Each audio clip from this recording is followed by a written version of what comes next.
In one of my last videos, I went over how to get more out of Apple's Reminders app as part of my Apple Stock app series. And before we jump into episode 2, which is going to focus on the Calendar app, I wanted to quickly touch on a new update that just landed in iOS 26.2. Apple added a new feature called Urgent Reminders. And honestly, this is one of those updates that feels small on paper but can be really useful in real life, especially if, like me, you already rely on reminders to keep your day on track. So, in this video, I'm only going to focus on what's new in iOS 26.2, just what changed, how it works, and when it actually makes sense to use it. At a high level, urgent reminders let you turn a reminder into something that behaves more like an alarm. Normally, reminders show up as notifications, and that's fine until your phone is on silent, or you're in a focus mode, or you just happen to miss the alert. Urgent reminders solve that by playing an actual alarm sound when the reminder is due. So, if something is genuinely important, something you really can't miss, you can now make sure it gets your attention.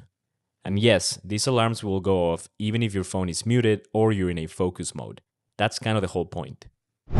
If you updated to iOS 26.2, you may have already seen a prompt the first time you open reminders asking if you want to enable alarms.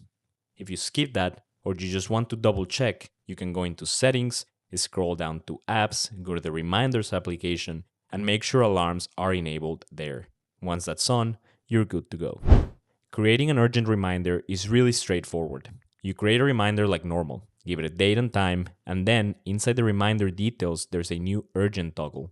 Turn that on, and that's it. Once it's marked urgent, you'll see a little alarm icon next to the reminder in your list. That's your visual cue that this one's going to make noise when it's due. You can always turn urgent back off later if you decide it doesn't need to be that intense. When an urgent reminder fires, it behaves a lot like a clock app alarm. But what you see depends on whether your phone is locked or already in use. If your iPhone is locked, the screen lights up and you'll get a full screen alarm. You'll hear the alert sound even if your phone is on silent or in a focus mode. On the screen, you'll see options to stop or snooze the alarm. The snooze button is blue, which makes it easy to tell this is coming from reminders and not the clock app. If you hit snooze, it follows the standard 9-minute snooze, and while it's snoozed, the reminder stays visible on your lock screen with a live countdown, so it doesn't just disappear and get forgotten. From there, you'll also see a reschedule option, which jumps you straight into the specific reminder if the timing just isn't right and you need to change it. You can also complete the reminder from this lock screen widget by pressing on the empty circle to the left of the reminder. If your phone is already unlocked when the reminder goes off, you'll still hear the alarm, but instead of a full lock screen takeover, you'll see an alert banner that behaves more like an in-app alarm. From there, you can snooze it, stop it, or jump straight into the reminder's details. If you stop the alarm without completing the task, the reminder doesn't just disappear.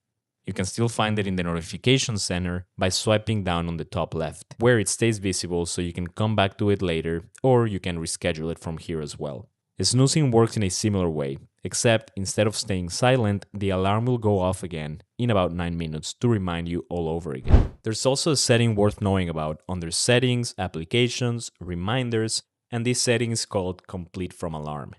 By default, urgent reminders give you a snooze option, but if you don't really like snoozing on things, you can turn this setting on and the alarm screen will instead push you to mark the reminder as complete. This is very much a personal preference thing. If you're someone who tends to snooze things into oblivion, switching this on might actually help you and force you to complete the task. This isn't something you'll want to use for every reminder. Urgent reminders work best for things that are truly time-sensitive appointments, deadlines, medication reminders, stuff like that. If everything is urgent, then nothing really is. Compared to the clock app, the big advantage here is flexibility. Reminders can be scheduled for specific dates far in the future, they can repeat, and they can include notes, links, or attachments. So this is less about replacing alarms and more about giving important tasks the extra attention they deserve. So that's really it. Urgent reminders are a simple addition, but they add a lot of practical value if you already live inside the Reminders app. I'm just happy to see Apple adding more and more functionality to this application.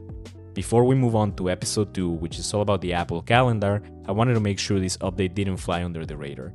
Calendar is actually where reminders and events start to come together, and that's what we'll dig into next. So stay tuned for that. Thanks for watching, and I'll see you all in the next one.